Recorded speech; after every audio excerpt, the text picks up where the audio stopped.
नमस्कार, मैं हूं आशीष वर्मा। मॉर्निंग कॉल में आप सबका स्वागत है। शुरुआत करेंगे आज सुबह की हेडलाइंस के साथ।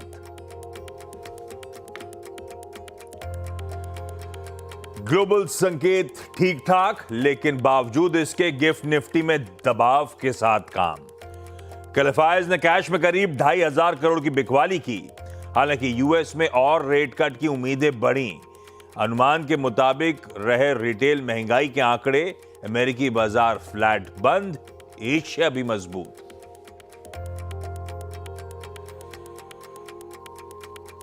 वायदा में 45 नए शेयरों की होगी एंट्री। डीमार्ट के साथ 6 new age companies, Zomato, Paytm, PB Fintech, Nykaa को मिली जगह। बीएसई, सीडीएसएल और जियो फाइनेंशियल्स भी एफएनओ का हिस्सा होंगे। 29 नवंबर से लागू होंगे बदलाव।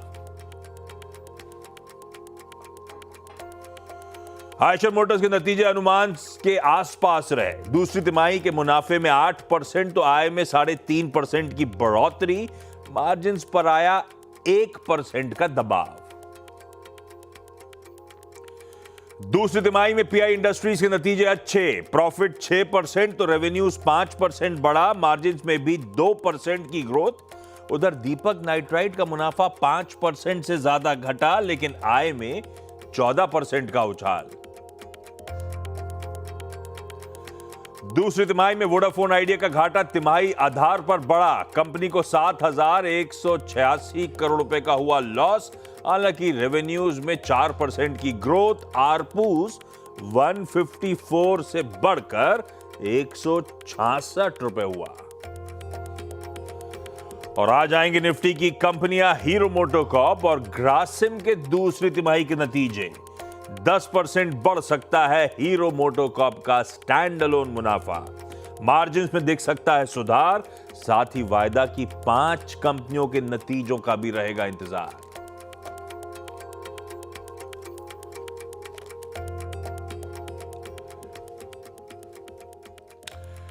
चलिए भाई, गुरुवार की सुबह और इस कारोबारी हफ्ते का आखिरी कारोबारी सत्र। ध्यान रखिएगा, कल गुरु नानक जयंती के चलते शुक्रवार को भारतीय बाजार बंद रहेंगे। Market holiday. अरे वीरू दिख रहे हैं क्या वहां पे? दिखाइए जरा। हाँ, बच गए भैया। इधर मैं आपको दिख रहा हूं, उधर वीरू दिख रहे हैं। यानी कि उस एस्ट्रॉइड ने कुछ ज्यादा टकराया नहीं है ना वीरू? बच गया भाई साहब। तो पर फर्क फायदा क्या? बिल्कुल सही था। पर फायदा क्या? बाजार की कल गट बनते देखने को मिल गया। क्या क्या दिन दिखा रहा है ऊपर वाला। हाँ, एक चीज है वीरू, आज संभालने बाजार को तो अगले 3 दिन मैं संभाल लूंगा, उसकी मेरी गारंटी। मैं इधर उधर की बात इसलिए कर रहा हूं क्योंकि बाजार दिखाने का मन कर नहीं रहा है मेरा। हाँ, यानी सोमवार को 9-15 तक सपोर्ट देंगे आप, है ना? मैं पूरा वो आप अगला 3 दिन मेरे पे छोड़ दो। ठीक। आज आप देख लो बस। ठीक है। लाइए देखिए, दिखाइए निफ्टी स्क्रीन पे दिखाई देते हैं। मंगलवार की बटाई कम थी जो कल फ्लैट से नेगेटिव खुलने के बाद भाई साहब कोई रिस्पाइट नहीं। भाव दिन भर गिरते ही चले गए। परसों की तरह कल भी ऐसा कहीं दिखा ही नहीं कि बुल्स में कोई भी दमखम हो। पूरा सरेंडर कर गए थे। 23,816 के प्रीवियस स्विंग लोज वायलेट करे। 23,800 के नीचे फिसले। फ्रेश ब्रेकडाउन ट्रिगर हुआ और कोई समय नहीं लगा बाजार को वो मच टॉक्ड अबाउट 200 डीएमए को टच करने, उसको भी इंट्राडे सेशन में वायलेट करने में। इस तरह का पेन, इस तरह का प्रेशर था भारतीय बाजारों में। और रीजन ढूंढते रहिए। हो सकता है वो महंगाई के आंकड़े मूड खराब कर रहे हो। एफआईएस का कंटिन्यूस आउटफ्लो बना हुआ है। हो सकता है इंडिया इंक के नतीजों को लेकर अभी भी हम सरदर्द लिए बैठे हैं। सब कुछ हो सकता है, सब सही है, शायद सब रिस्पॉन्सिबल है। उधर बैंक निफ्टी की स्क्रीन पे लेकर आइएगा। बैंक निफ्टी की कल वीकली कॉन्ट्रैक्ट्स की एक्सपायरी थी, विदाई दे रहे थे हम लोग। पर यहां पे हो सकता है अनवाइंडिंग का प्रेशर इसलिए भी होगा क्योंकि कल आखिरी कॉन्ट्रैक्ट था तो जाते जाते वो एकदम से जो प्रेशर माउंट हुआ, क्योंकि सबको अपनी पोजीशन बंद करनी थी, तो उसके बाद वो एकदम से अचानक जाते जाते बहुत तगड़ा प्रेशर निफ्टी बैंक पे बना था। पॉसिबली वो भी वे कर रहा होगा, ये सब हाइंडसाइट पे बातें हैं, लेकिन हाँ पॉसिबली वो भी पॉसिबिलिटी है। भाई साहब कल back to back 5th straight trading session हो गया जब दबाव के साथ भारतीय बाजारों में कामकाज, और वो 26,277 क्या थे वो अब तक के रिकॉर्ड उच्चतम स्तर। वहां से कल की क्लोज कैलकुलेट कर लीजिए 10.34%, 10% से ज्यादा अब उन ऊपरी स्तरों से हम कल की क्लोज तक करेक्ट कर चुके हैं।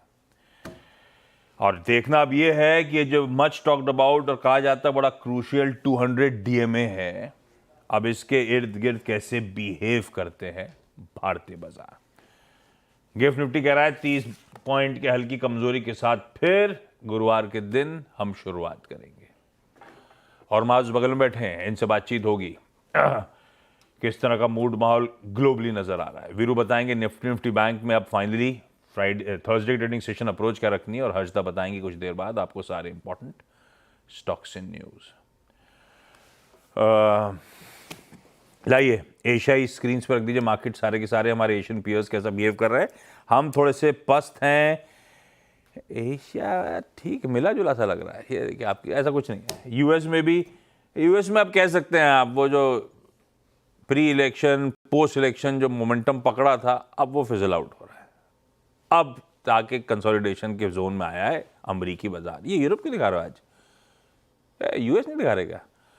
मिला जुला यूएस का मार्केट था, मिला जुला आज का सुबह का फ्यूचर है। तो वो डे ऑन डे मोमेंटम वाला पार्ट यूएस का अब मिस आउट होता हुआ। पर हॉर्माज बताएंगे असली कहानी। हॉर्माज गुड मॉर्निंग, क्या हुआ वो दोनों मुलाकात करे भाई लोग ओवल ऑफिस में? गुड मॉर्निंग आशीष। और अब तक वो मुलाकात होनी है, अभी हुई नहीं है? अब तक होनी वाली है। ये सेरेमोनियल जो होनी है वो तो ट्रांजिशन तो होता ही, तो अब जब होगा तब नई खबरें निकल कर आएंगी। लेकिन ये एक बात है कि ट्रंप ने, रिपब्लिकन्स ने हाउस में भी मेजॉरिटी हासिल कर ली है, तो अब तीनों सेनेट, हाउस और ट्रंप साहब पता है उनको आखिरी टेन्योर है, पता नहीं क्या क्या कर डाले भाई साहब वो। उन्हें पता है कि अब उन्हें री-इलेक्शन तो लड़ना है नहीं।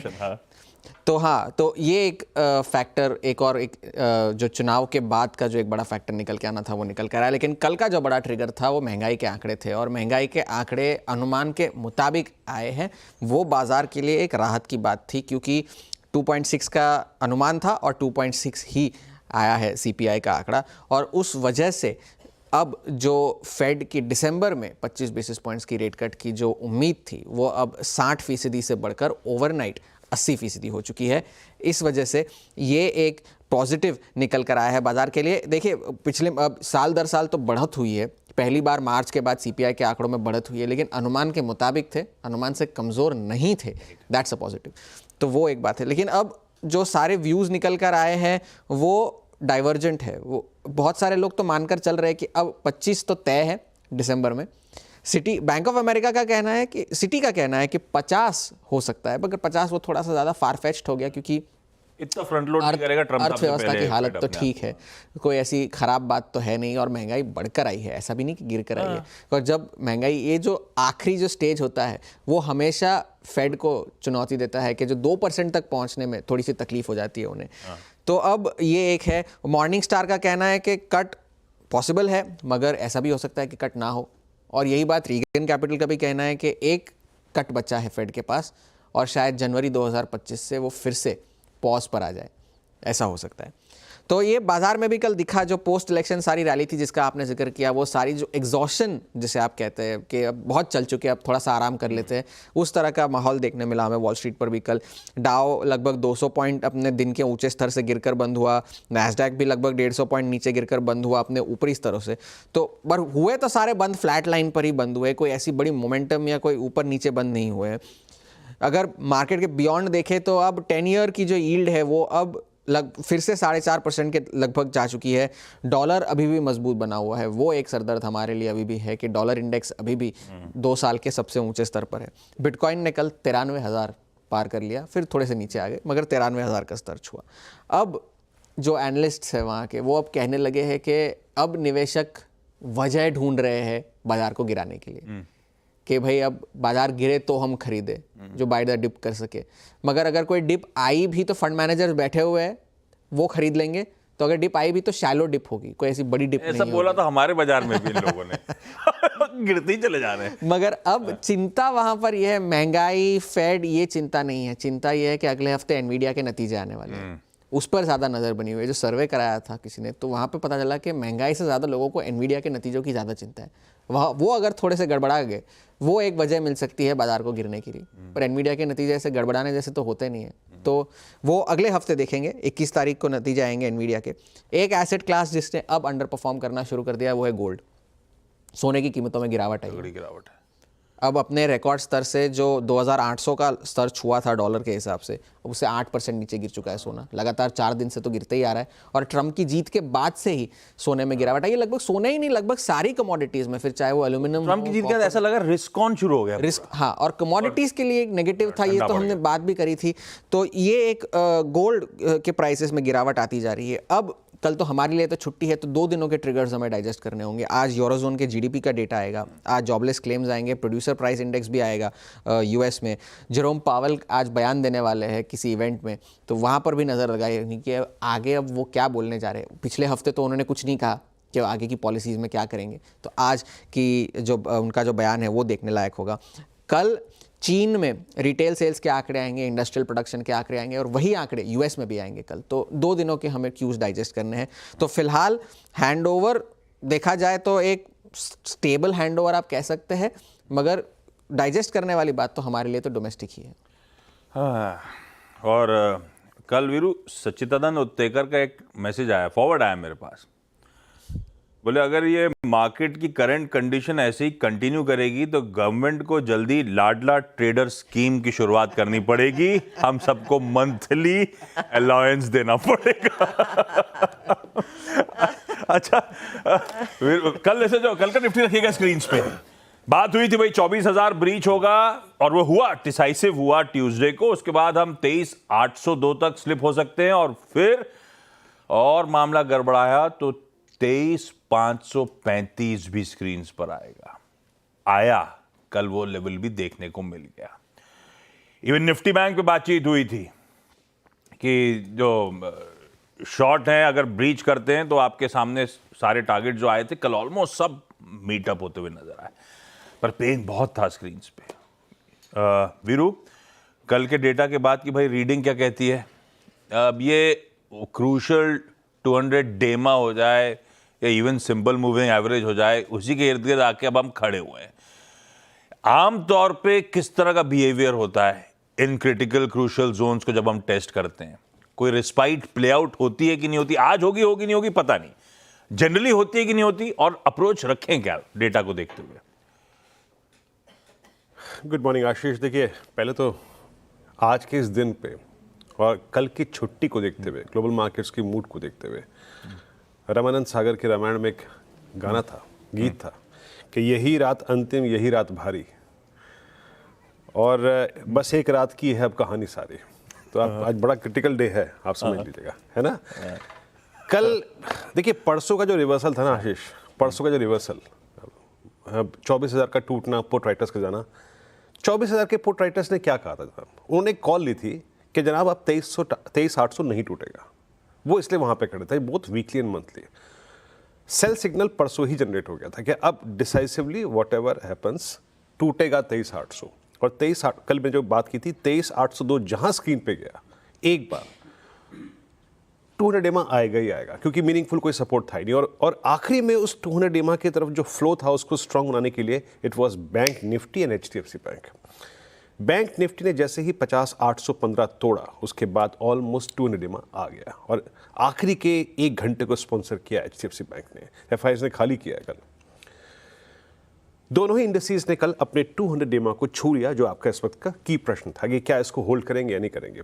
देखिए, जिस फोर्स से हम यहाँ तक आए ना आशीष, मेरे को लगता नहीं कि हम इसको होल्ड करेंगे। Now things are looking towards 50 week exponential moving average, 50 वेमा दोनों ही इंडस्ट्रीज पे अब क्रिटिकल रहेगा। मैं उस पर आऊँगा कैसे।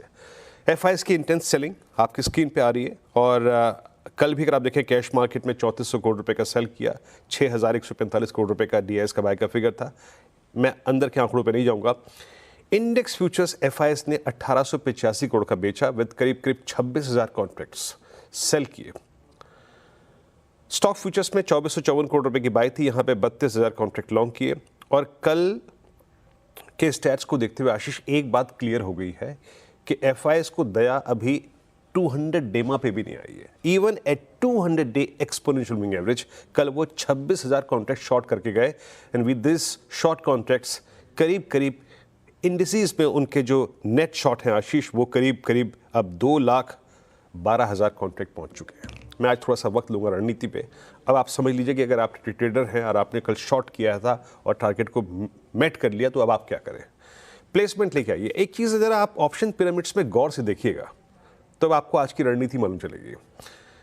कॉल कंसेंट्रेशन अब राइटर 25,500 पे नहीं है, 23,500 पे नहीं है, 23,600 पे भी नहीं है, वो जाके दूर खड़ा हुआ है, वो 23,800 और 700 पे खड़ा हुआ है। और नीचे पुट्स है 23,500 और 23,300 पे।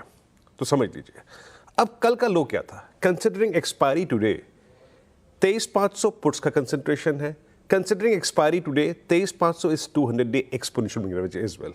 तो यहां पे दो चीजें आती हैं। तो अब लेवल्स लेके आइए। लेवल्स देखिए, बेस्ट शॉट होता है एट हायर लेवल्स पे एंड स्पेशली जब आप 200 डेमा पे हो, बेस्ट शॉट होता है हायर लेवल्स पे। मेरा कहने का मतलब क्या है, लेवल लेके आइएगा RS1, ठीक है ना। पुल बैक अगर मिले तो बेस्ट शॉट होगा RS1 और RS2 के आसपास, दैट्स 660, 738। और ये मैंने कहा ना कि जब पुल बैक आएगा तो कहां तक आ सकता है, 805, 847। बट ये जोन का इंतजार कीजिएगा, बेस्ट शॉट्स यहीं पे ओपन होंगे। बेस 1 एक सपोर्ट के तौर पे काम करेगा जहां पे एक्सपायरी के दिन 200 डेमा का और पुट्स का कंसंट्रेशन है। This might generate a pull back towards जो डिस्कस किया हमने RS1 तक। बट इन एनी केस हम 513, 438 तोड़ते हैं, पुट राइटर्स का कंसंट्रेशन जोन, 200 डेमा का जोन। तो आशीष जो ट्रेजेक्ट्री खुलती है निफ्टी के लिए अगली, वो है 23,226, that is 50 week exponential moving average trade accordingly. याद रखिएगा, फिर से कह रहा हूं, बेस्ट शॉट होता है राइज पे, ना कि फ्लैट ओपनिंग पे। बट बेस 1 मैंने आपको एक्सप्लेन कर दिया। Same is the case with Nifty bank. Nifty bank ने कल अपने 200 डेमा को छू लिया क्लोजिंग के वक्त। आखिरी के 1 घंटे की जो सेलिंग थी वो कंसंट्रेटेड थी HDFC बैंक पे, इवन PSU बैंक्स कोलैप्स कर रहे थे। पर आपने एक चीज देखी होगी, अब निफ्टी बैंक पे वीकली कॉन्ट्रैक्ट्स नहीं है, अब सीधे कॉन्ट्रैक्ट्स हैं मंथली। जरा आइए उसको मैं आपको इसका एक व्यू दिखाता हूं। मंथली पे 50,000 पे यानी कल के लो पे, मंथली पे 49,500 पे यानी यहां से 500 पॉइंट नीचे पुट्स का कंसंट्रेशन है, और कॉल का है 50,400 पे। यानी यहां पे पुट राइटर्स थोड़ा जमावड़ा लेके बैठे हैं, वो मानते हैं कि हल्का सा एक पुल बैक आ सकता है। तो करना क्या है, हमें लेवल्स पे खेलना है। लेवल्स लेके आइएगा RS1। अगर bank Nifty during the day आज या फिर सोमवार को RS1 क्रॉस करता है तो अ स्विंग टुवर्ड्स 831 पॉसिबल है। बट 831 क्या था कल, इसी के टूटने पे हमने कल शॉर्ट किया था। तो जब तक 831 की ट्रेजेक्ट्री नहीं क्रॉस हो रही है, it will be sell and rise. Trade better होंगे शॉर्ट हायर लेवल्स पे। अच्छा, बेस लेके आइए। अब बेस क्या है, अगर हमने कल के लो को तोड़ा 200 डिमा को और 50,000 के पुट राइटर्स के जोन को, then a swing towards 49,399 is due, that's 50 week exponential moving average. Ashish, Nifty bank का ये बहुत बढ़िया अप्रोच आपके लिए आज थर्सडे की ट्रेडिंग सेशन में। क्विकली आज के कुछ important stocks in news. Harshada, good morning. Good morning Ashish. सबसे पहले तो वो NSE की जो अपडेट आया है कि 45 नए स्टॉक्स नवंबर 29 ऑनवर्ड्स दरअसल नई सीरीज में, दिसंबर की जो सीरीज होगी उसमें इंक्लूड किए जाएंगे। तो उनमें से कुछ की कंपनियां हैं, लिस्ट क्योंकि लंबी है, कुछ की स्टॉक्स। एक तो एवेन्यू सुपरमार्ट फाइनली वायदे का हिस्सा बनता हुआ दिखाई देगा, तो ये सबसे इंपॉर्टेंट रहेगा आज। न्यू एज कंपनियों में Zomato, Paytm, PB fintech, Nykaa delivery का नाम है। अब जियो भी न्यू एज, जियो फाइनेंशियल भी न्यू एज में ही गिनेंगे। तो 6 वो नई न्यू एज कंपनियां इस लिस्ट का हिस्सा बनती हुई दिखाई देंगी। और इसके बाद जो मार्केट के फेवरेट्स रहे हैं, चाहे वो बॉम्बे स्टॉक एक्सचेंज हो या फिर CDSL हो, कैम्स हो, एंजल वन हो, ये भी इस लिस्ट का हिस्सा बनते हुए दिखाई देंगे। तो दिन भर वो इनफैक्ट 45 स्टॉक्स की लिस्ट रेडार पर रखेंगे। इसमें कल्याण ज्वेलर्स है, JSW एनर्जी है, लंबी लिस्ट है, आई एम श्योर सभी ने देख ली हो, लेकिन उसी को लेकर आज सबसे ज़्यादा एक्शन देखने को मिलेगा आज। लेकिन सबसे important of course Avenue supermart और जोमेटो, क्योंकि अब यहाँ से इनका शायद अगर निफ्टी में हिस्सा बनना है तो वो रास्ता खुल जाता है। तो वो एक अपडेट सबसे पहले आपकी स्क्रीन पर आ रहा है। दूसरी तरफ नंबर्स के लिहाज से हम रिएक्शन देखेंगे। देखिए आयशर मोटर्स के नतीजे 8% मुनाफा बढ़कर आया है, 1100 करोड़, हल्का सा मिस है, 1115 करोड़ का अनुमान था। रेवेन्यू 3% से ज़्यादा बढ़ा है, यहाँ पर 4263 करोड़ का फिगर कंपनी ने डिलीवर किया है। EBITDA एब्सोल्युटली फ्लैट है। मार्जिन्स एक्सपेक्टेशन थी कि बढ़ेंगे, 27% पर आएंगे, इनफैक्ट घटे हैं, 25.5% पर आते हुए दिखाई दिए हैं। अपोलो टायर्स दूसरी तरफ प्रॉफिटेबिलिटी में 37% की गिरावट ज़रूर देखने को मिली है। रेवेन्यू 2-2.5% ही बढ़ा है। EBITDA में भी प्रेशर देखने को मिला और मार्जिन्स भी कॉन्ट्रैक्ट होते हुए दिखाई दिए हैं। साथ ही दीपक नाइट्राइट का परफॉर्मेंस आपकी स्क्रीन पर लेकर आएंगे, जहां पर ऑपरेशनली थोड़ी सी कमजोरी देखने को मिल रही है। प्रॉफिटेबिलिटी 5% घटा है, रेवेन्यू 14% बढ़ा। EBITDA में हम देख रहे हैं फ्लैटिश परफॉर्मेंस है, लेकिन मार्जिन्स अच्छे खासे कॉन्ट्रैक्ट हुए हैं। वोडाफोन आइडिया रेडार पर रखिएगा। क्वार्टर ऑन क्वार्टर इनका लॉस थोड़ा सा बढ़ गया है। रेवेन्यू में इजाफा ज़रूर देखने को मिला क्योंकि टैरिफ हाइक का कुछ फ़ायदा कंपनी के हाथ लगा। EBITDA 8% बढ़ा है एंड आरपूस जो है 154 से बढ़कर 166 के आसपास आ गए हैं। साथ ही PI इंडस्ट्रीज़ परफॉर्मेंस अच्छा है, इनफैक्ट 5 से 6% की ग्रोथ प्रॉफिट में, रेवेन्यू 5% बढ़ा, 14% तक की वृद्धि EBITDA में, मार्जिन्स भी बढ़कर ही आए हैं। तो ये परफॉर्मेंस अच्छा रहा। नैल्को का परफॉर्मेंस डिसेंट है। टोरेंट पावर के केस में हम देख रहे हैं कुछ प्रेशर देखने को मिला है। तो बहुत ही लंबी लिस्ट है आज नंबर्स के लिहाज से रिएक्शन वाली। तो देखते हैं आज, लेकिन सबसे ज़्यादा एक्टिविटी और फोकस आई गेस वो 45 स्टॉक्स पर रहेगा जो वायदा का हिस्सा बनेंगे। प्रॉब्लम हो रही थी कि दिखाएंगे कैसे 45 स्टॉक्स, तो ग्रिड बना के दिखाएं तो उसमें से कुछ प्रोमिनेंट नाम दिखाएं। 45 एक साथ कर दिए, ऐसा लग रहा है कंपनसेट कर दिया गया वीकली एक्सपायरी के लिए आपको इन कॉन्ट्रैक्ट्स के थ्रू। 45 इंक्लूजन्स, कोई एक्सक्लूजन नहीं। FNO की लंबी चौड़ी लिस्ट अगले मंथली साइकिल में सब शुमार होते हुए आपको नजर आएंगे। एक काम कर रहा हूं, क्विकली छोटा सा ब्रेक। आज का इवेंट्स कैलेंडर इंपॉर्टेंट, साथ साथ कमोडिटी स्ट्रेटजीज।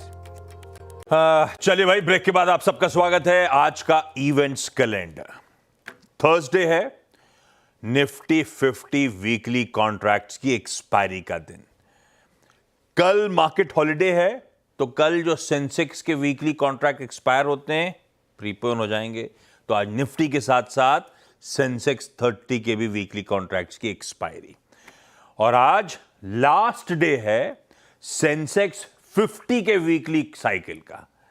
BSE खत्म कर रहा है, BSE सिर्फ सेंसेक्स के साथ जाएगा। तो ये सेंसेक्स 50 का आज, जैसे कल निफ्टी बैंक का लास्ट था, आज सेंसेक्स 50 का लास्ट दिन है। आज चाचा नेहरू की बर्थडे है भाई, और आज चिल्ड्रंस डे है, बाल दिवस है। पता नहीं वीरू, उत्साह खत्म हो गया है। किसी ने सुबह से मुझको अभी तक बाल दिवस की शुभकामनाएं नहीं दी हैं। एक मैसेज नहीं आया सुबह से। नहीं, अब वो कुछ दिनों में सीनियर सिटीजन वाला आएगा। आज एक और इंपॉर्टेंट चीज, फेड चेयर जेरोम पावेल साहब की स्पीच लाइंड अप है भैया। वो जो आगे के आउटलुक को लेके कंसर्न्स हैं, असमंजसता है, देखते हैं किस हद तक लाइट शेड करते हैं आज पावेल साहब। इकोनॉमिक आउटलुक पे कमेंट्री है। आज लास्ट डे है सितंबर क्वार्टर रिजल्ट्स का इंडिया इंक के। अब इसके बाद जिन्होंने स्पेशल परमिशन ले रखी, कोई वजह होंगी, उनके इक्का दुक्का नंबर्स आ रहे होंगे। रिजल्ट सीजन खत्म हो गया। निफ्टी की 2 हैं, ग्रासिम और हीरो मोटोकॉर्प, और वायदा की 5 हैं, Bharat forge, Crompton Greaves, Glenmark pharma, Ipca labs और मुथूट फाइनेंस। इन सब के नंबर्स आने। कैश की लिस्ट छोड़ रहा हूं, कुछ एक्स डिविडेंड इंपॉर्टेंट है, स्क्रीन पर रख दीजिएगा। मैं इसमें मेंशन नहीं करता क्योंकि इसमें मुझे निफ्टी 50 दिख नहीं रहा है, निफ्टी 50 के नहीं है। आज दोपहर में 12 बजे हमारा होलसेल इन्फ्लेशन का प्रिंट आएगा। यूरोजोन के शाम को GDP नंबर्स और ECB की मॉनेटरी पॉलिसी मीटिंग के मिनट्स आने हैं। US का इनिशियल जॉबलेस क्लेम्स और क्रूड ऑयल इन्वेंटरीज के नंबर्स आने हैं। आज साथ में वर्ल्ड डायबिटीज डे है। अच्छा, नई न्यू जेन KTM 390 आज लॉन्च होने जा रही है। ये दरअसल कंपीट करेगी रॉयल इनफील्ड की हिमालयन 450 और ESD एडवेंचर को। एक और एडवेंचर बाइक है जो आज लॉन्च होगी। दिल्ली के प्रगति मैदान में आज से इंडियन इंटरनेशनल ट्रेड फेयर की शुरुआत हो रही है। आज से बिजनेस विजिटर्स के लिए, जनरल पब्लिक के लिए 19 नवंबर से। अरे भाई, PM मोदी आज मुंबई में पब्लिक रैली करेंगे शिवाजी पार्क में शाम 5 बजे। ऑफिस आ तो गए, जाने में दिक्कत आएगी, ध्यान रखिएगा। दादर के एरिया में तगड़े ट्रैफिक रिस्ट्रिक्शंस लगे हुए हैं और वो सुबह से लेकर रात 12 बजे तक रिस्ट्रिक्शंस चलेंगे और गाड़ियां आपको ज़्यादा दिखेंगी वेस्टर्न और ईस्टर्न एक्सप्रेस हाईवे पे, समझ जाइएगा आप। Unusually high number I am sure दिखने वाला है। अच्छा, आज का स्पेशल 12:30 का स्पेशल स्क्रीन पे रखिएगा। Q2 के हाईलाइट रही हैं कई सारे एक्सीडेंट्स जो हुए, तो अपन ने उसी पे शो बना दिया। धड़ाम Q2 के एक्सीडेंट्स, जो एक्सीडेंट्स हुए थे उसके बाद क्या फंडामेंटल्स लड़खड़ा गए या खरीदारी के मौके हैं, एक्सपर्ट से जानेंगे। और क्विकली बता देता हूं commodity strategies. SMC global securities की वंदना भारती ने मदद करी है। नेचुरल गैस खरीदने का मन 242 रुपीज 50 पैसे का स्टॉप है और जिंक खरीदने का मन 274 का SL लगाइएगा। छोड़े जा रहा हूं गिफ्ट निफ्टी के फ्लैटिश 30-32 पॉइंट दबाव के साथ शुरुआत होने के इंडिकेशंस के साथ। आज के मॉर्निंग कॉल में इतना ही। ब्रेक के उस पार सीधा सौदा। नमस्कार।